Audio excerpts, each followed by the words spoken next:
CMS में एक programme था, चीफ जस्टिस का जगदीश गांधी प्रोग्राम कर रहे थे और मैं इंटरप्रिटेशन कर रही थी रशियन डेलीगेशन का।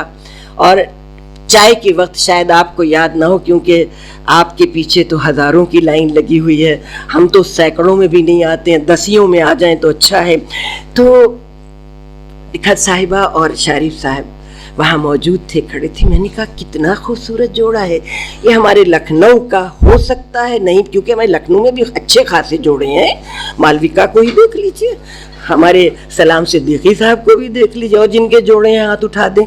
बखर शारिफ साहब और उनको देखा और फिर मेरा तारुफ कराया गया तो पता चला कि आप JNU से रिटायर होकर अभी लखनऊ तशरीफ। और फिर जो मुलाकातों का सिलसिला हुआ है तो कहते नहीं है कि सिलसिले तो ख़त्म नहीं होते हैं, रिश्ते ख़त्म हो जाते हैं। मगर हमारा तो रिश्तों का सिलसिला चला।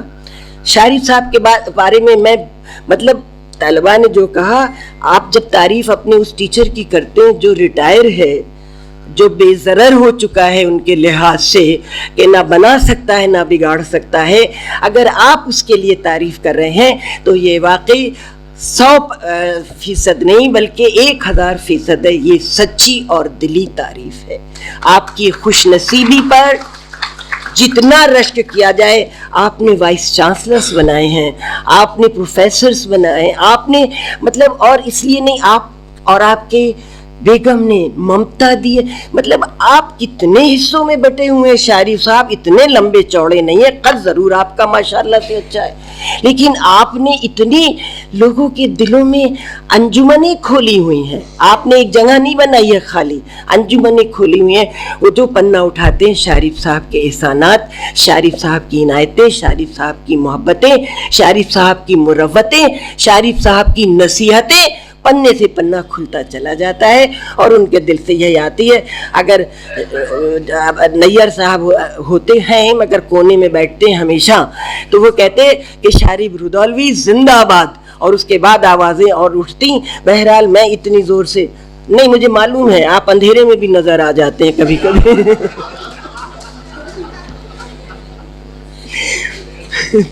बहरहाल तो मैं ये कहना चाहूँगी कि सिर्फ एक दुआ कीजिए कि वो इसी तरह फ़ाल रहें।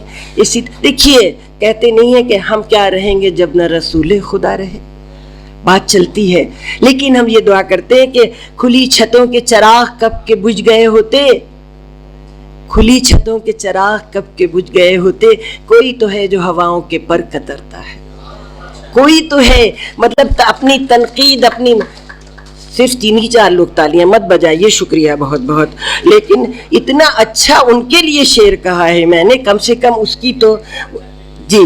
तो मैं ये कह रही हूँ कि ये दुआ कीजिए कि शारिफ साहब ने जो पेड़ लगाए हैं, उनकी शाखें, उनके पत्ते ज़रूर ख़िज़ा की वजह से गिर सकते हैं, लेकिन उनकी जड़ें हमेशा मजबूत रहें, क्योंकि जड़ों से ही शाख दर शाख, पेड़ दर पेड़ बढ़ते हैं। और उनको याद इस तरह हम कर रहे हैं, करते रहेंगे, लोग करेंगे कि वो अगर हमको मिलते रहेंगे और जब हम कोई किताब उठाएंगे तो शारिफ साहब यहाँ मौजूद हैं, लेकिन उनकी तस्वीर हमारे सामने, चाहे उनके तलबा ने वो किताब लिखी हो।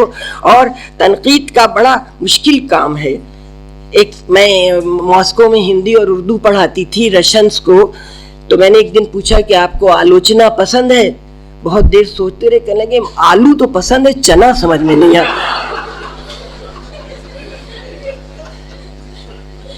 समझ में नहीं आता है। माजरत चाहूँगी कि मैंने थोड़ा सा माहौल तब्दील कर दिया है, क्योंकि मुझे वाकई वहाँ बैठी थी, रोना आ रहा था, और इसलिए रोना नहीं आ रहा था, खुशी से आ रहा था कि हमारे बीच में फ़िराक तो कह गए थे कि तुमने देखा था फ़िराक को, लेकिन हम लोग कितने फ़ख्रिया कह सकते हैं कि न सिर्फ हमने शारिफ साहब को देखा, उनके लगाए हुए पौधों को तनावर दरख्त बनते हुए देखा, उनकी शाखों को चारों तरफ फैलते हुए देखा, उनको हमने सुना, उनको देखा, उनसे बात की, और उन्होंने साबरा हबीब का नाम लिया। बहुत बहुत शुक्रिया।